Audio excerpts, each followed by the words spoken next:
Hi, AP students. We are continuing our talk about monetary policy here and some of the things that we're going to tie it together into like our macroeconomic graph, how they utilize, these strategies that we would have talked about in our previous video, um, how these strategies kind of trickle through the economy and we can kind of show what it's going to do to eventually our aggregate demand curve as we implement these expansionary or contractionary policies. So if you haven't watched previous videos, this is going to sound like a foreign language to you. So make sure that you are getting there. The best place to write these, if you're staying organized and if you have the hard copies of notes, the best place to write these are probably on the back side or the bottom of wherever you're at with these monetary policy strategies. So keep that as we in mind as we go, and we're going to get started here and try to tie these things together. So we're going to look at the graphs of a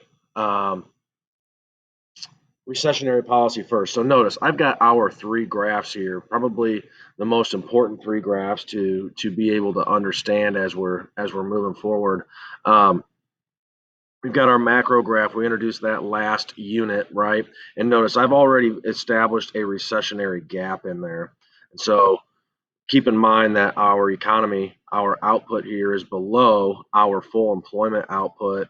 So we want to fix this problem. We want to increase aggregate demand here. We're going to kind of prove how we do that. Okay.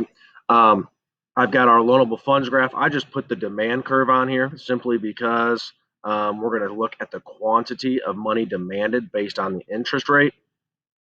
And then I also have our money supply graph. Remember, we're going to move this supply line when we talk about the Federal Reserve and some policies that they implement. Okay, and we talked about those, like I said in the previous video. If you haven't seen that, you're going to want to check that out. So we're going to try to fix this recessionary gap here, okay? And so we've got to get, what we want to do is we want to increase this demand over to the right, okay? And we're going to prove how we do that. All right. So first of all, the Federal Reserve has three options. Remember, they can lower their reserve. Well, for this case, to fix this recessionary gap, to increase aggregate demand, okay, they can either lower their reserve requirement, they can either lower the discount rate, which is the penalty that banks have to pay if they loan out too much money, okay, or they can buy bonds, make the economy bigger, B for bigger, in the open market, okay. All of these things are going to cause a shift in the supply curve of money, an increase in the supply. Okay, so we're going to just put S1 there. Now, keep in mind what happens here. Okay, what we need to know is that we're going to decrease, in this case, the interest rate. All right, our interest rate is going to decrease. Now, we can see that initially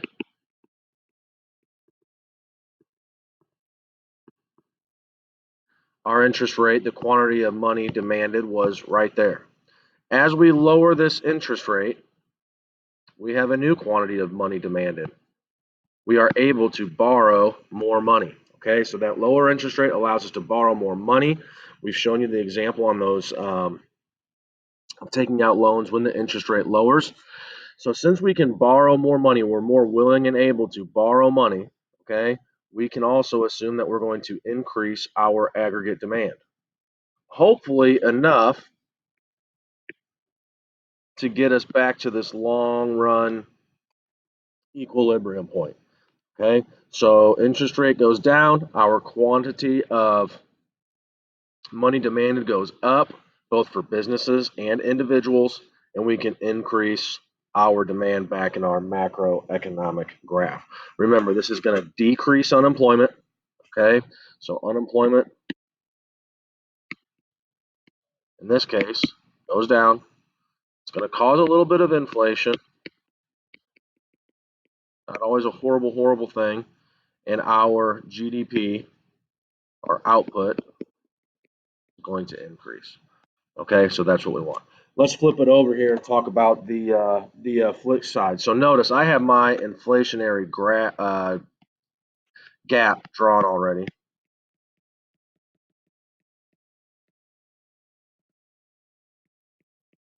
All right. And we're trying to get back over here. Okay. We're trying to get back down. We got to decrease demand. The prices are too expensive. Okay. So we're going to flip all those things we could have done before. I'm going to identify some things here. Here's our interest rate, our equilibrium interest rate.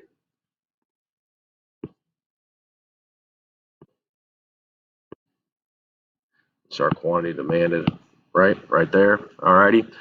And so we can either raise reserve requirements, we can raise the discount rate, the penalty, or we can sell bonds. All that stuff is going to take away the amount of money a bank is allowed to loan out. Okay, so it's going to decrease that supply of money. It's going to raise our interest rate. Our quantity of money demanded or able to borrow is going to go down. It's going to be too expensive. We're going to raise interest rates. We're not going to be allowed to borrow as much money based on our income. As a final result, we're going to assume that our aggregate demand is going to go down. Our inflation falls. Good thing. However, unemployment goes up and GDP also falls. Okay, so we slow things back down. Hopefully this starts making some sense. If you can tie these graphs together, you're going to have a great shot at being able to answer almost any question in regards to monetary policy as we move forward. I'll throw out one more thing is if I'm taking the test, the exam, whether it be the AP exam, whether it be just an exam for this particular class, the first thing I would do when I get the exam is draw out the main graphs that we need to know. We haven't learned them all yet. Some of them are in later units, but I would draw out those graphs that I need to know. Okay. And I would be able to say and reference those graphs moving forward to be able to check my work. Okay. That's one way to do things. Like I said, using these graphs can be super, super important. Hope you have a great day. We'll talk soon and keep keeping up with these assignments.